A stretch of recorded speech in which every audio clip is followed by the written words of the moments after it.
प्रिय छात्रों, आज हम आपको इंटरमीडिएट चैप्टर 5 का दूसरा भाग, एक अपरिचित संसार की समझ। इससे पहले हम आपको पहला भाग पढ़ा चुके हैं, यात्रियों के नजरिए से। बच्चों, अल-बिरूनी को भारत में बहुत सी बातें विचित्र लगीं। भारत की जिन चीजों को उसने देखा उसकी तुलना उसने यूरोप से की। संस्कृत यहाँ पर उसने ब्राह्मणों के साथ रहकर सीखी थी और बच्चों उसे दिक्कत होती थी कि संस्कृत का अनुवाद अरबी फारसी में कैसे करें। इसके बावजूद उसे अभिमान बहुत था। उसने यहाँ के रीति रिवाज प्रथाओं को लेंथी कहा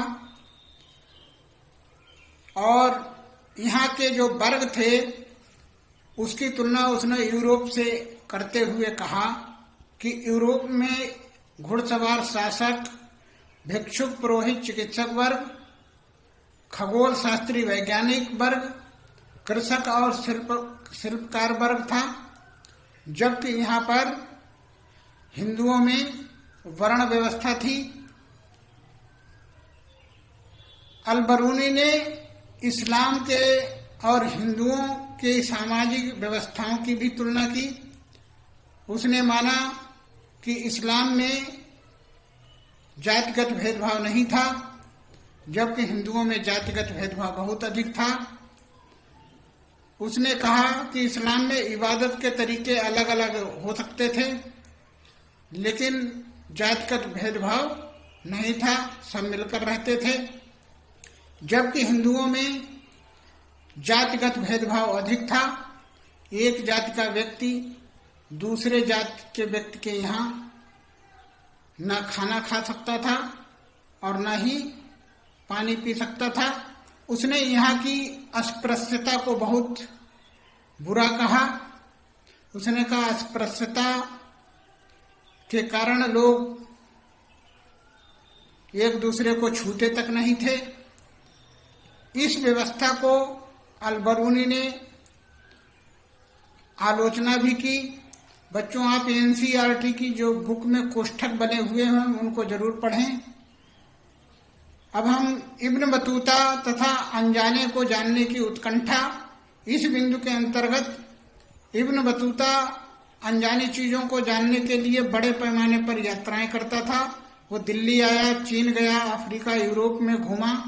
उसने पूजा स्थलों को देखा, विद्वानों के साथ समय बिताया, लोगों के विचार जाने और उसने वृत्तांत लिखा। इब्न बतूता ने लिखा कि भारत में नारियल और पान को पवित्र माना जाता था।